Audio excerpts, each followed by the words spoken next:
This is At Ease, the military podcast of Thomas Nelson Community College.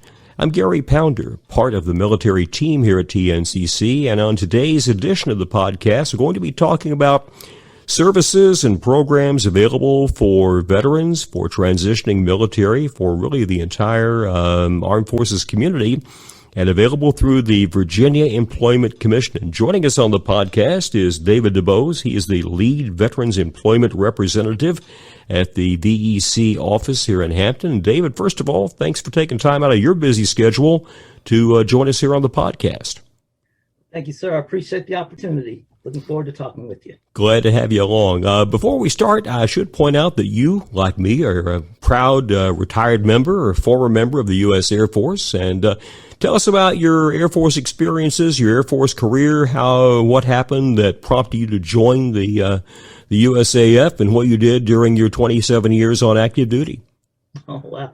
That could be a long story. We'll be here all day. But actually, what got me started in the Air Force was I got a degree out of college. I was out there looking for a job. This was in the early 1980s when the economy wasn't doing too well. So I'm out there searching for jobs, couldn't find nothing.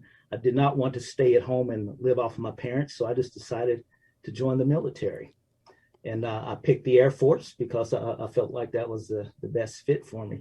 When I joined, I got into the communications electronics field, liked what I was doing, and decided to stay there. I had the opportunity to go for officer, but I just loved what I was doing as an enlisted person and just kind of let that forego. And I look back on it, I don't really regret it. You know, to me, it's kind of like more about the money than it was the job that I was doing at the time. But I actually stuck with it for almost 27 years, went from an E3 all the way up to an E9. So I actually retired with 27 years of service as a Chief Master Sergeant in the U.S. Air Force. We should point out that, the rank you retired at, Chief Master Sergeant, E9 on the pay grade scale, that is the highest enlisted rank in the Air Force. And we should also point out that by federal law, only 1% of the Air Force enlisted force can serve in the E9 grade at any given time. So actually, reaching the rank of Chief Master Sergeant in some ways is tougher than making, say, Major or Lieutenant Colonel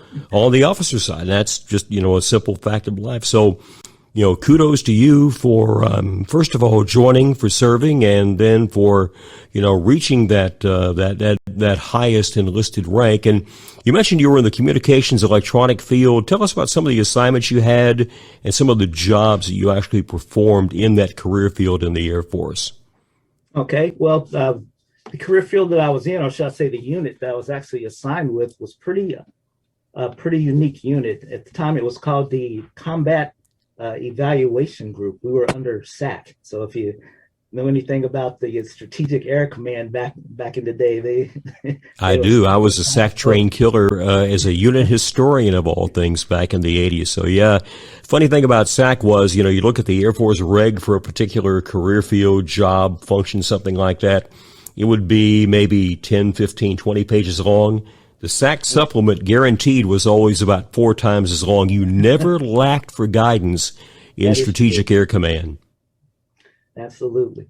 So I became a part of this special unit called the Communications Electronics Evaluation Group. We were actually stationed at remote radar sites all over the country, and we provided electronic warfare training to the SAC bomber crews at the time. Most of our customers were B-52s. We did deal with FB-111s from time to time, and any other type of bomber that was coming through needing any type of electronic warfare training. The type of system that we used at the time was actually a system that, and this was all declassified, a system that was captured back during the Israeli war. They captured a Russian SAM, surface air missile system. They re-engineered it into a training system, and that's one of the systems that we actually used to shoot signals, threat signals at the bomber crews. They would, in turn, do countermeasures to try to avoid us. We had a system set up to where we could measure those countermeasures and let the crews know how well they did in avoiding the simulated SAM missiles that were being launched. It's kind of like a real-time video game, like what the kids play now. But it had some serious uh, side effects to it as far as the combat crews getting the training that they needed. Now, One good after thing that I could say about that, though, just real quick, was one of the units that I was stationed with when we started the war over in Iraq. Before these crews went over, they went through our site to get the signals, just to make sure they were up to speed. We gave them their evaluations. They went over, did their thing, and came back. And the pilots were actually calling us, letting us know that the signals that we were presenting to them were the exact signals that they were seeing when they went over there. So that's one of the reasons why all those crews came back alive. And So that's the kind of feedback, in your career field, obviously, you really like to get, that you're providing very realistic threat training that actually prepares that, B-52 crew at the time to be prepared for the threats they may encounter out there, going after a hostile target. Now, at this time, you were stationed where? Barksdale? Or? No, at that time, I was actually stationed at a remote radar site up in Ashland, Maine. Wow. So I don't know if you remember Loring Air Force Base. I do. Never made it up there, I'm proud to say, but I've known folks who were stationed up there. That's the base where, by the way, you're very close to the Canadian border, and they picked that location because it was actually, it put the bombers closer to our then adversary and even now adversary, the Soviet Union. And but I've talked to folks who were at Loring, and they said from time to time they would have moose that would wander on the runway while B-52s were, heading down and getting ready to take off, and inevitably the moose would amble off at the last second. Kind of a game of chicken with with a giant moose. But yeah, that's getting pretty far north there when you're way up there in northern Maine. And and actually too, the bomber wing up there, one of their mottos, I think it's called a motto, was it's always called "the moose is loose." So they have it painted on their tail wings and everything else. So yeah, what you're saying is absolutely true about the moose up in that area. Now, after the initial assignment up there in Maine, what were some of the other assignments you had during your Air Force career? Okay, like most of them, like I said, were remote radar sites. There's La Junta, Colorado, Richmond, Kentucky, Ashland, Maine. Did some TDYs for like 3 months at a time out in the middle of nowhere. Glendive, Montana is one that comes to mind. So we were like all over the country, but in isolated places where nobody even knew where we were. We didn't even know where we were half the time. And, I would imagine, most of us in the military were used to being assigned to a base, fairly significant installation that's got, the BX, the commissary, the personnel office, and, basically all the comforts of home.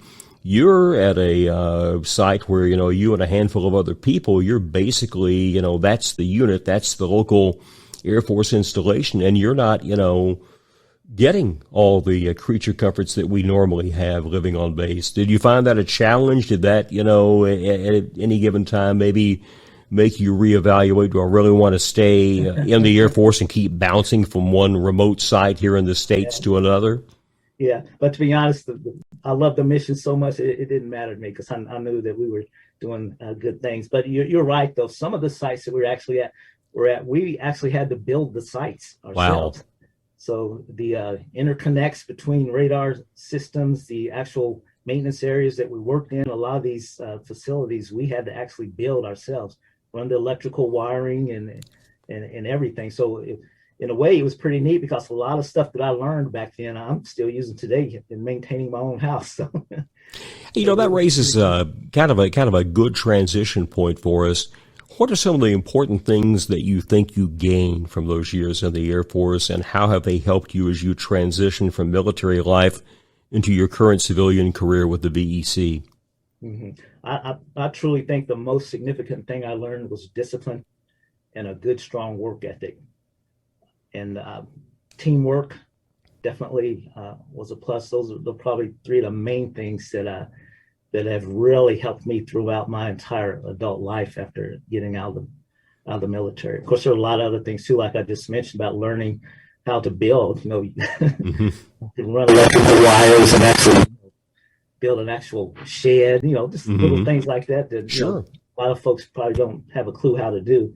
It comes natural to me now because I did so much of it back during those times. But I would definitely say the discipline, the work ethic, teamwork are just a few of the many things that I can bring with me. Now, after 27 years on active duty, reaching the highest enlisted rank in the Air Force of Chief Master Sergeant, you retired, transitioned to civilian life. Did you immediately go to work for the VEC, or did you do some other things before you came to the Employment Commission? Well, Gary, that is a long story that I do not mind sharing with you because it kind of goes into where I've gotten to where I am right now.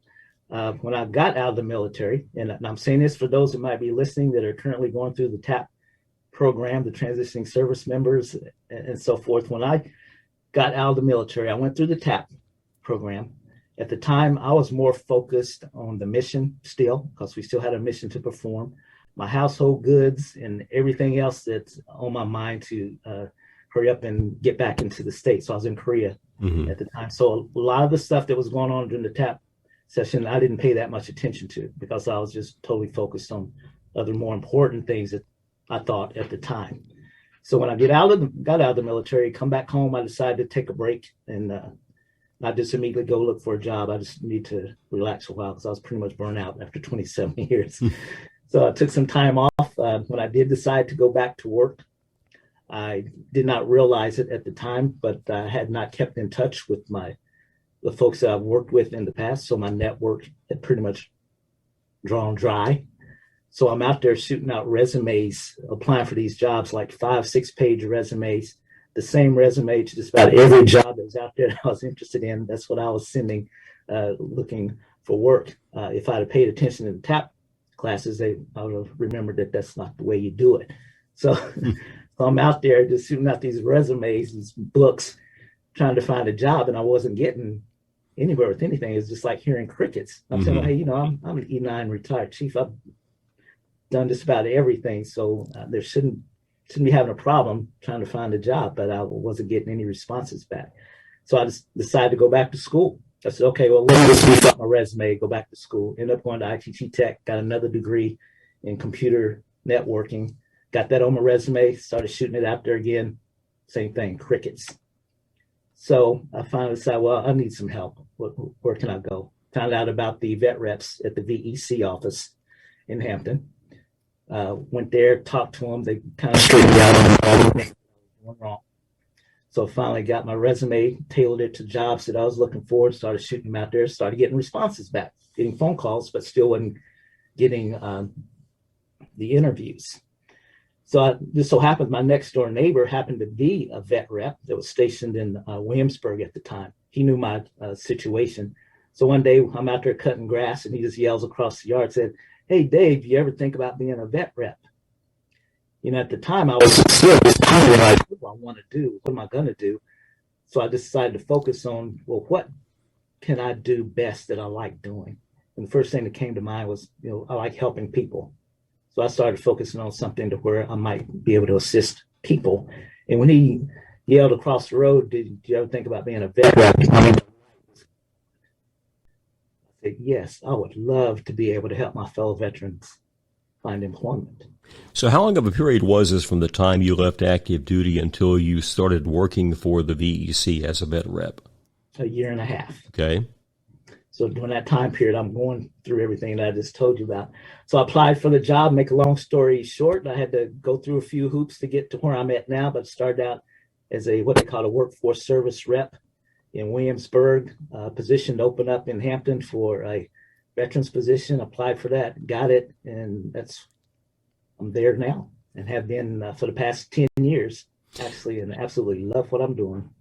And you guys perform such a valuable service for the military community, not just for those folks, like we've gone through transitioning from active duty back to civilian life, but again, for folks who've been out for a while, for military spouses, dependents, just basically the entire military community. Let's talk about some of the services that the VEC specifically offers for military affiliated clients. Kind of run through some of those, and let's focus on what you as a vet rep can do for somebody who has served or maybe is serving right now, looking to make that transition to civilian life. Okay. We got a system set up for doing all of this. The DevOps and LVERs and VESs is what our staff it's actually called. So we have a position called a Veterans Employment Specialist, VES. His primary duty is to actually connect with the transitioning service members on the military installations, and that's how we kind of get a good group of folks to actually work with. What he'll do, he'll go to the TAP sessions. They give us 5 minutes to explain our our program. Wish we had more time than that, but that's all we have. So we just cram it all in to that 5 minutes. Basically, explain to the transitioning service members, spouses, or whoever is in attendance about the services that we have to provide them. So one of the main things we want them to do is contact the American Job Center, speak with a vet rep so we can find out, just hear your story to find out what we can do to assist you. In a lot of cases, we find out that some of these folks have a lot of issues that need to be overcome. We call those significant barriers to employment. So we assist them with overcoming those barriers. We assist them with job searching. We provide services for writing their resume. In fact, this coming May, what is it? Can't think of the date right now, but within the next couple of weeks, we're having a federal resume workshop. So these are the types of services that we provide, not just our transitioning service members, but all veterans and spouses that may be interested. So we do workshops for that and for interview techniques, job searching, those types of events that we have for them. We do mock interviews. So you have a person that's getting out that probably, well, let's just take a soldier that's just joined the service when he's 18 years old. So this is the only job he's known from high school. And now he's getting ready to get out, transition out, has never gone through an interview, never applied for a job, has never done any of those sorts of things as far as looking for work. So we'll put him through a mock interview. And it's usually a panel interview where 2 or 3 of the vet reps will sitting there acting like employers, ask them the tough questions, and then we give them a critique, let them know how well they did, whether they answered this correctly, if they were dressed properly, mannerisms, the whole 9 yards. We just give them a real strong critique, and that usually helps them when they actually go in for a real interview. We provide them labor market information, help them decide on the type of occupation that they want to get into.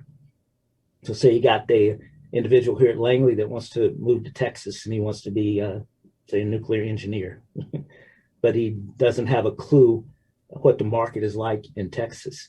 So we can sit down with him, do a what we call labor market analysis to let him know the occupation in Texas, what companies in that area are actually hiring for that position, what their salary range is, the whole 9 yards. So he'll have a more educated, can make a more educated decision on whether Texas is where he wants to move to for this particular job. Just all kinds of services that we provide for transitioning service members. And the bad thing about it is a lot of them do not really realize all these services that we have for them. And all of them are free, by the way. So our VES is in there during these TAP briefings, giving his 5-minute briefing, trying to cram all this stuff in to let them know about our services and whatnot. And if you remember going back to the story that I told you about me, a lot of these guys are in the same situation I was in when they're going through TAP. They're still focused on the mission, worried about their household goods, their family, and everything else, knowing that this is just a block they have to fill so they can hurry up and out process. So a lot of them are not paying attention to the information that's being given to them. So when it's our turn to give our briefing, a lot of them, it just blows right past them. And they don't even know we're there.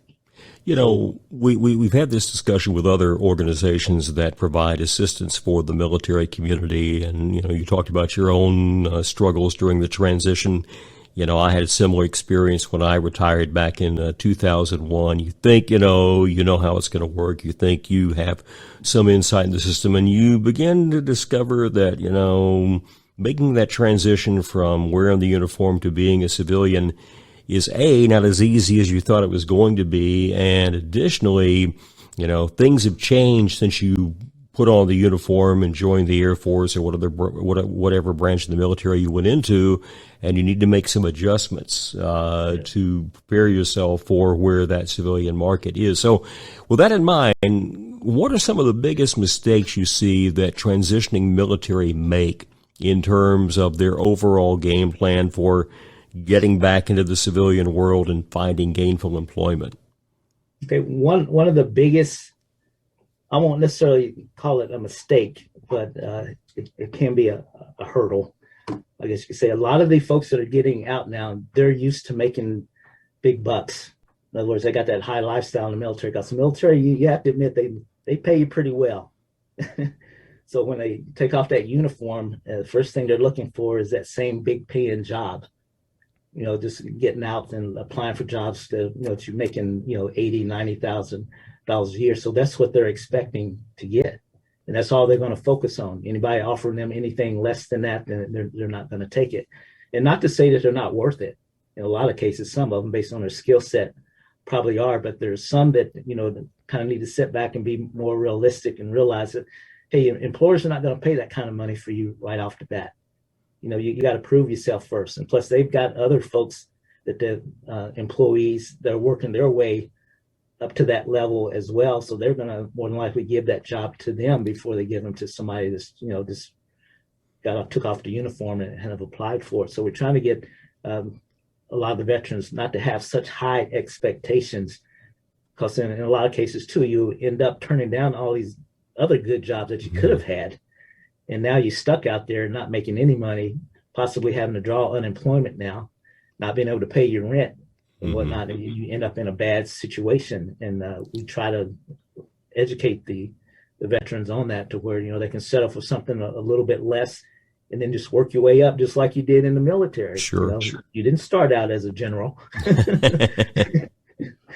So I think that's one of the biggest issues that we have with our transitioning service members. Now, for sure. Kind of on the flip side of that, perhaps you have military members getting out, expecting, hey, I was doing all this and, I expect to be making, $80,000, $90,000, $100,000 a year, when civilian employer will look at you and say, well, you got to prove yourself first.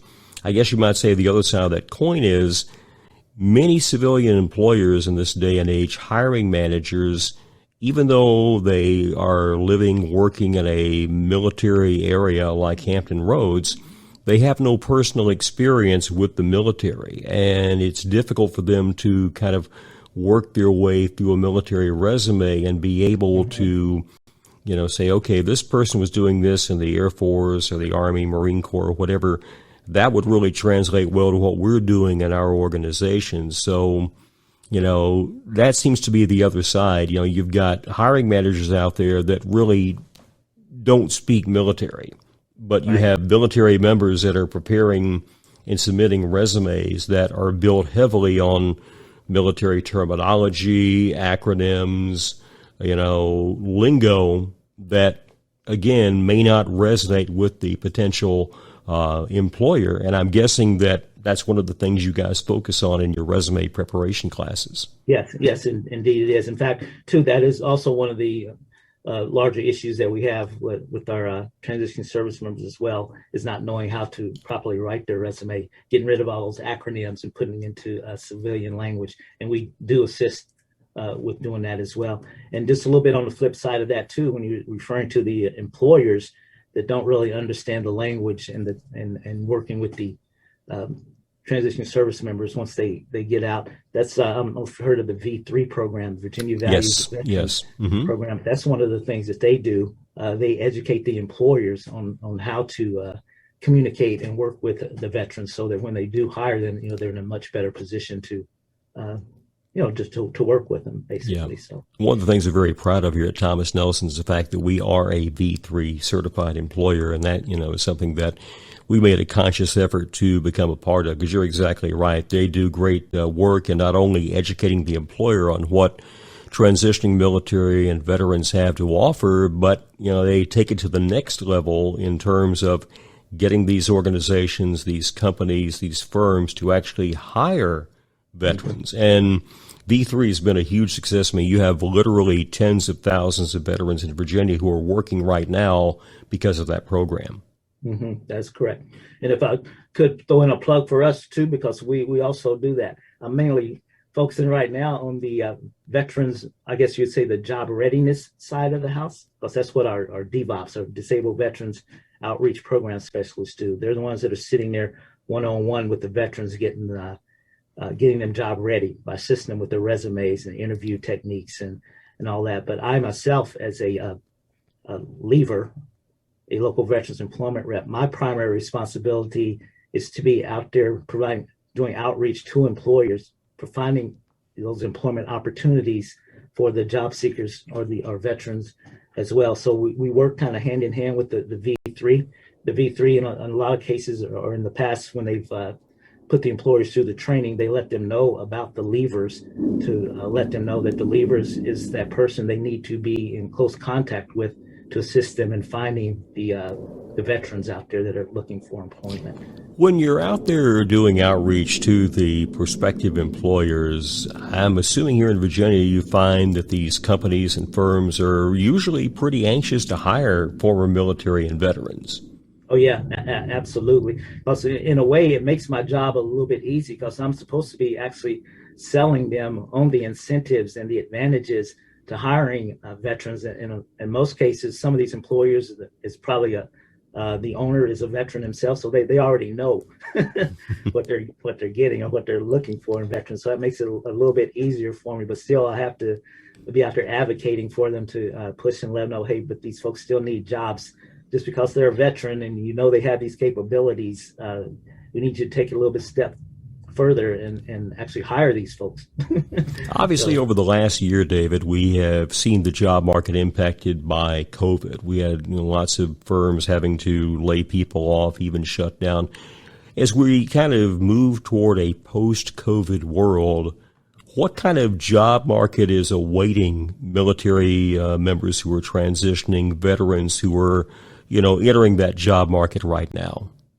Well, to be honest with you, Gary, it's the very same market that was out there before COVID. The problem is a lot of these employers right now, they're having a hard time trying to find good qualified candidates to fill these positions because the job seekers are just not coming to them. And I think we all know part of the reason why that is, as far as the unemployment checks that is coming out right now. But right now, the market, to me, this is just my opinion, it's a job seekers market because the employers are just everywhere, just desperately looking for good qualified candidates. And if we can get these people to get up off of those checks and get back out there and start looking for these jobs, then I think both sides would be very, very happy. Right now, I can say too that the job seekers, a lot of them, we've been having virtual hiring events for the past, I don't know how many months now, trying to get these folks to come out and start applying. But for whatever reason, other reasons too, they're just not coming out there. So we're trying to get the word out to them to let them know that, hey, yeah, right now you're getting a check for doing nothing, but that check's not going to always be there. In a couple of months, that check's going to stop. Yep. But right now, there's seriously good employment opportunities out there for you with benefits and everything. Employers are doing everything they can to draw these job seekers to them to hire them. And if they don't come and get these jobs now, a couple of months now, when everybody will be looking for work, it's going to be a lot more competitive for you. And employers, it'll become an employer's market at that time. So a lot of things they're offering now may not be there then. So I'm trying to encourage folks to get out there and look for them jobs now. And you mentioned, there are some really great opportunities out there currently that, employers are practically, begging people to apply.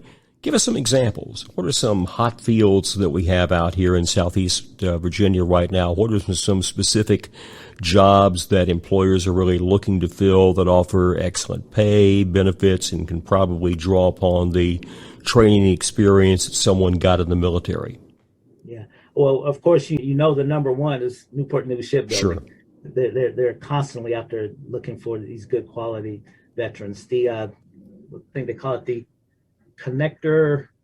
I can't get the name right now, but Connector Partners Group I'll get the right name for you in a minute, but they're actually the company that's hiring for the bridge expansion, the Hampton Roads Tunnel bridge expansion. They are looking for folks. I mean, they got hundreds of positions out there open right now that are trying to get filled, and they offer good pay, excellent pay with good benefits as well. So that's just one on the trade side. You got one on the construction side. Of course, our IT folks are constantly out there, especially cybersecurity. That's a hot commodity right now that folks are looking for as well. And actually, at this point in time, the hospitality industry is hurting, and they're looking for folks as well. So a lot of the major industries right now are hurting. So everything's hot. Sure, sure. For lack of a better term, but those are a few of them just right off the top of my head that I've been working with lately that are desperately looking to get those positions filled. Going back to our folks who, again, are transitioning out of the military, may have recently left the military, maybe they're a military spouse. What kind of advice would you give them overall in terms of developing a game plan to make that transition more smoothly and to have an easier time in finding civilian employment? You mentioned earlier the TAP program, and for many of us, the first time we really thought about that civilian job was during the TAP training, and by that point, in most cases, you're about 6 months away from hanging it up for good. What kind of advice would you give? When do folks who are going to transition out, what do they need to start thinking about, getting my resume in shape, looking at what I want to do, just building that overall game plan to hopefully ensure a smooth transition from the military to civilian life? To be honest with you, Gary, that's actually where our program comes into play. So you could somewhat call us the after TAP program, for lack of a better way of putting it. But if the military spouses, the transitioning service members, all those folks that are about to transition into a new career or whatever the case may be, if they would just make an appointment to sit down with our vet reps, even if it's just for a few minutes, so we can just do a quick analysis of, what do you want to do and how do you plan on getting there? So we can tell them, okay, well, this might be the right way, or you might want to consider this or that. But that's kind of like what we actually do. And how far, David, how far in advance of that ETS date, that separation or retirement date, would you encourage them to come to the VEC, sit down with a vet rep and start, doing that first look at their resume and their other preparations for making the transition? Okay, the VES I mentioned to you earlier, the Veterans Employment Specialist, he can sit down with them at any time, 2 years out even, and actually start working with them to help them get their ducks in a row. Where we actually come in and start fine-tuning things and doing a more serious job search for them would be at about the 90-day period. Okay. That's when we can really seriously start working with them to help line them up with hopefully a job before they even take off the uniform. And what kind of success rate do you guys have in terms of being able to place your clients into a job? That's a tough question to answer, Gary, mainly because, how can I say this? When we assist veterans, help them find jobs or whatever, we have them to apply, and they go out and say they get hired. Mm-hmm. In a lot of cases, now once they're hired, they've gone on with their life. They're not even thinking about, hey, how about calling us back and letting us know you got hired, so we can, at least know whether we've been effective or not. Or in the same case goes with the employer. It's like pulling teeth trying to get the employers to let us know, hey, did you hire this veteran or not? So it's hard for us to gauge our success based on who was actually hired.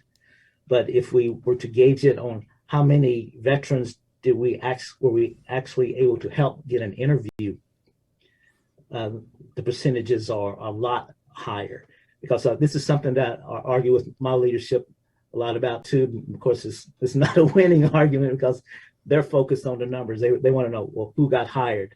And I pretty much tell them, well, it's not really up to us to determine whether they get hired or not. That's between the individual and the employer. We can work our butts off and do any and everything we can to get them to that interview. Mm-hmm. But once they walk through that door, it is entirely up to that individual, that employer. And so we can't really say that we got them hired, but we can get them to that interview. Sure. So, and I would think too that, we're all to some degree metric focused in today's world and everything. But if you look, going back, say, 2, 3, 4 years ago, we really had a serious veteran unemployment problem in this country. We were looking at, especially for younger vets of the Iraq and Afghan wars, their unemployment rate was somewhere around 11, 12, even 13%. And in recent years, due to an improving economy, due to services provided by organizations like the VEC, that number has been cut more than in half. And so we see, even though veterans unemployment tends to be a bit higher than the general population, it is now much closer to the general population, the overall number, than it was just a few years ago. Yeah, and to be honest with you, in some cases too, it's even lower than the general public. Because I think right now for the state of Virginia, the veteran unemployment rate is around 4%, which is actually is pretty good considering COVID and everything else we've been going through lately. Absolutely. So in a way, in answering your question, though, if you want to look at it in terms of the unemployment rate, yeah, we're doing a heck of a job as far as getting our folks employed, but we can't just give you that specific number saying, hey, this is the part that we played in getting this number down. So we just have to go with the overall number and say we all as a team, are getting the credit for getting that number down to where it is. Now, in terms of getting people ready for that civilian job once they leave the military, or helping them find a job after they've already made the transition, one thing that people may be surprised to learn is that not only can you help with things like resume preparation, mock job interviews, telling them what kind of attire you want to wear to the interview. Don't show up in jeans and a T-shirt. You want to look professional and what have you.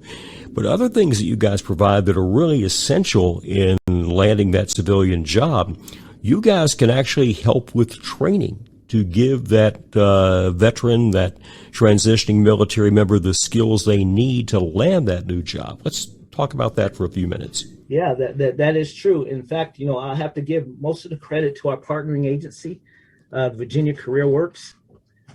They're actually the training and education side of the coin.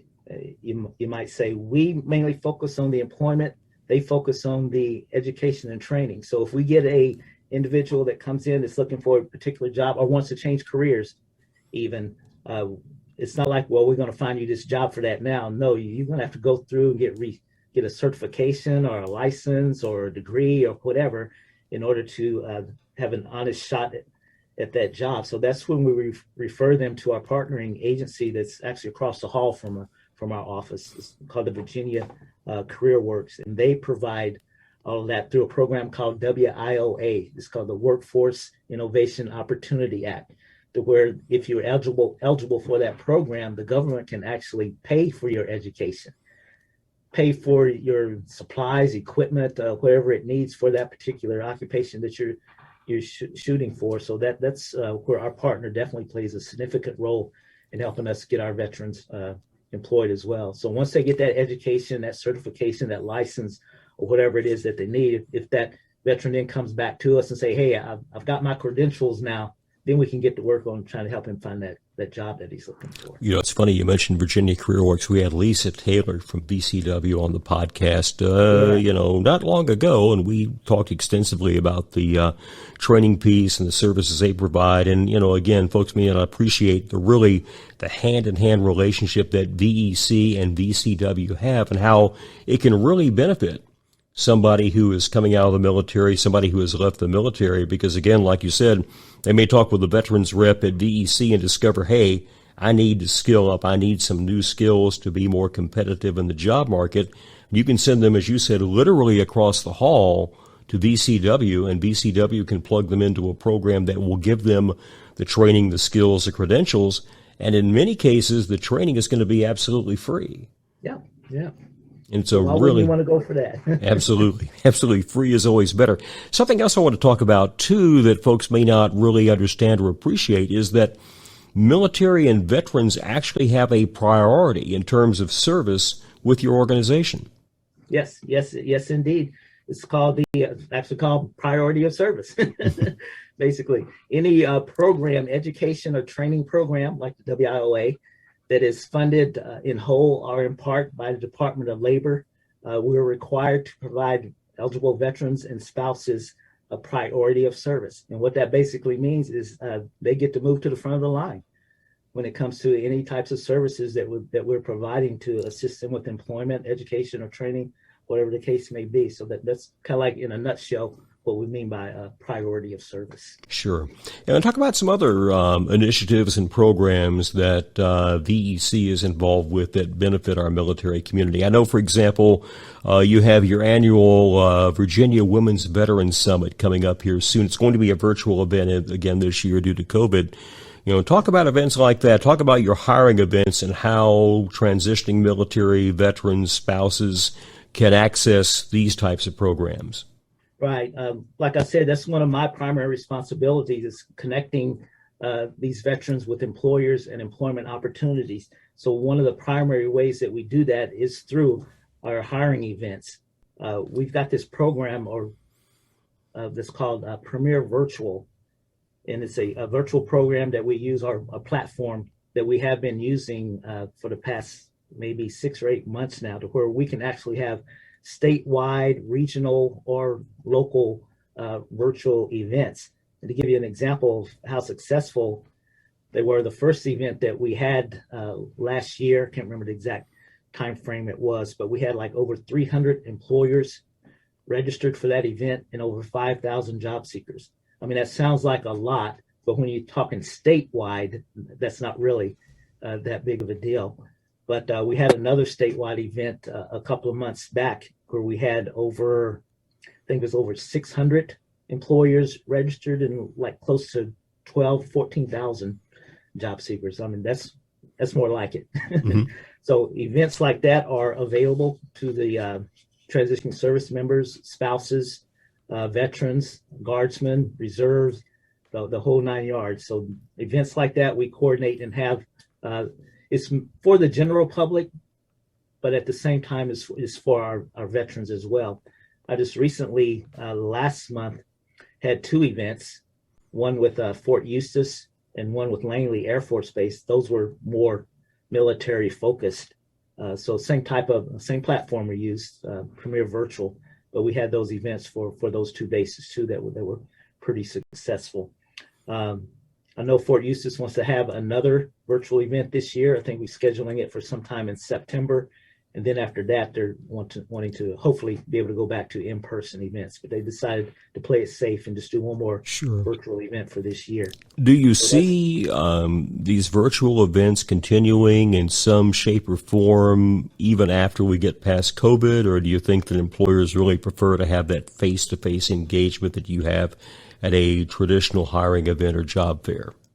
I'm sure most of the employers want to get back to that in-person thing, but I think the virtuals are going to be here for a while for the main reason is the expense.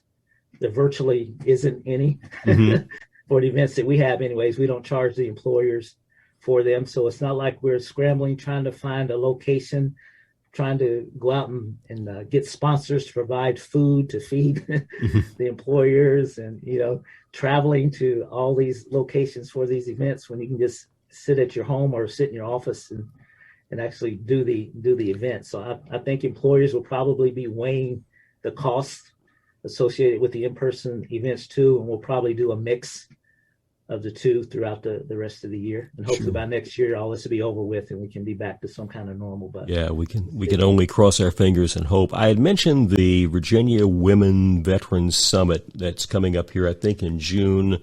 Used to be a live event. Now COVID is forcing it to be a virtual event for the second year in a row. Tell us a bit about that. And for female veterans, because we know Virginia has, I think, more female vets than any other state in the country. For vets in that category, what can they gain by being a part of this Women's Veterans Summit that's coming up next month? Okay. And to be honest with you, Gary, I don't know much about the summit because we have a certain part of our JVSG team that actually focuses on doing that in a partnership with the V3 folks. But I do know, just based on what I know of the event, it is a very, very important event, I think, for all spouses to participate in. They have all kinds of guest speakers to provide you just about any type of information that you need about anything concerning searching for jobs or just ways to improve yourself, period. It has grown to be a very big event. So I think this thing started maybe about 4 or 5 years ago, and it's been growing bigger and bigger every year. So I can get back with you on some more information Sure. on that, but I really don't have a whole lot. And we're actually hoping to have somebody who is one of the leaders, organizers of the Women's Summit join us here on the podcast before that event takes place here in June. I know we've got folks in the listening audience out there who would love to learn more about how they can be a part of it and some of the benefits they can derive by taking part in that event. As we kind of wrap things up here today, David, any kind of final words of advice or wisdom for military members who are getting ready to make that exit, or for veterans who are out there, looking for civilian employment, in terms of what they ought to be doing, again, in terms of interacting with the VEC, and again, what you guys can do in terms of kind of like a overall view to help them, make that transition? Yeah, I would say one of the most important things, if you have the opportunity to get any type of education training for a certification or a license, or for the particular career field or occupation that you're currently in while on active duty, get it. Do it now. It will help you out tremendously once you take off that uniform, because a lot of the employers out there, say for instance, you've worked a motor pool on base, so you've been driving a truck and doing all kinds of things with transportation for the past 10 or 15 years. You get out of the military, you're looking for a job now in transportation to drive a truck or whatever, and you don't have the CDL or the license or whatever that's required for it. Now you got to go back to school, get the certification, whatever, before they'll even consider you for the job. I know there are programs out there now to where they're helping troops get those CDLs and certifications before they get out. So I highly recommend that you take advantage of any type of training program out there like that before you take off that uniform. It will save you a lot of time and help you to find a job a lot quicker if you do that. And of course, it's, really never too early to start thinking about that next step. You mentioned, that you sometimes get transitioning military who are 2 years away from that retirement or ETS date, who are coming in and accessing your services. And I know that many employment experts say that's a really good thing to do. Start thinking about it in advance. Look at, where you want to go, what you want to do, the skills, education, and training you may need to get that job. And by, moving back that preparation timeline from 6 months to 2 years, you're giving yourself a lot of additional time to do what you need to do to get ready for that transition and be better prepared for it. Yeah, absolutely. The other thing that I would highly advise them to do is contact their local American Job Center. Get in touch with a vet rep. Give us an opportunity to just talk with you, even if it's just for 5 minutes, just to make sure you got your ducks in a row, or working, going towards the right direction and getting you a good job or whatever. So I would highly recommend that. And if I could real quick, just put in a plug for the JVSG program as a whole, for those folks out there that may not know what I'm talking about when I say JVSG. It stands for Jobs for Veterans State Grant Program. It's actually a program that's funded by the federal government. It's mandated, or to say we are mandated by the federal government, and we're trained by the federal government to provide these services that I've just mentioned with you today. So I like to say that we are kind of like the total package. A lot of agencies out there can provide you bits and pieces of things that you want, but if you sit down with us, we can take you from cradle to grave, pretty much. We will do an assessment, determine what your needs are, help you to fulfill those needs, come up with a employment plan to help you find that job that you're looking for, assist you with finding that job, advocate for you on behalf of the employer, on behalf of the veteran to that employer, to help them land that job. And then we shake your hand at the end and say, thank you for your service and good luck. So that's kind of it in a nutshell. That's all these things that I just mentioned to you, plus a lot more we do. And there are a lot of our own partners and agencies that we work with on a daily basis that don't really understand, appreciate, or know the capabilities of the JVSG program. So would recommend too, if nothing else, get folks to just Google it. Just Google JVSG and just read up on it and see what that program is about and what we are able and capable of doing for our veterans, spouses, and transitioning service members. And for folks who would like to get in contact with you at the VEC, give us your contact information, please.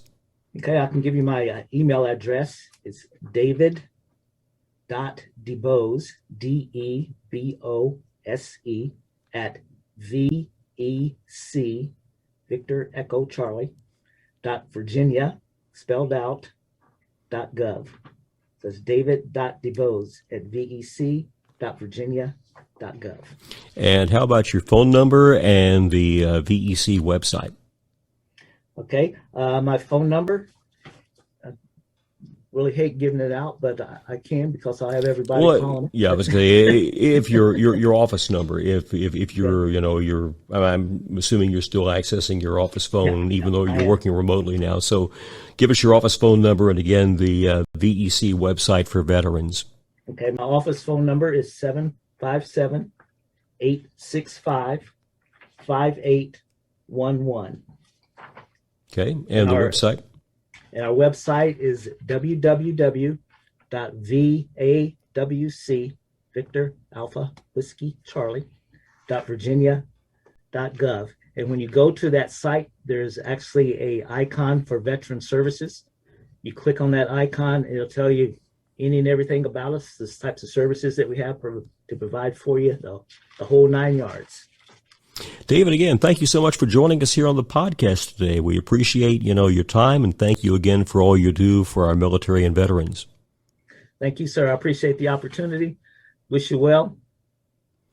That is all my veterans and job seekers out there, good luck. Contact us. Let us help you. Absolutely. Absolutely. That's David Debose. He's the lead Veterans Employment Representative for the Virginia Employment Commission at their Hampton office, which is normally located at 600 Butler Farm Road in Hampton, Suite B. But again, most of them are working remotely now due to COVID. Hopefully that's going to change in the weeks ahead. But again, you can contact David at the email address he provided and also the phone number. So again, if you're military transitioning, you're a military spouse, dependent, if you are a veteran, need of services to help you find that job, maybe improve your employment situation, again, we highly encourage you to take advantages of what's available to you through the VEC. This has been At Ease, the military podcast of Thomas Nelson Community College.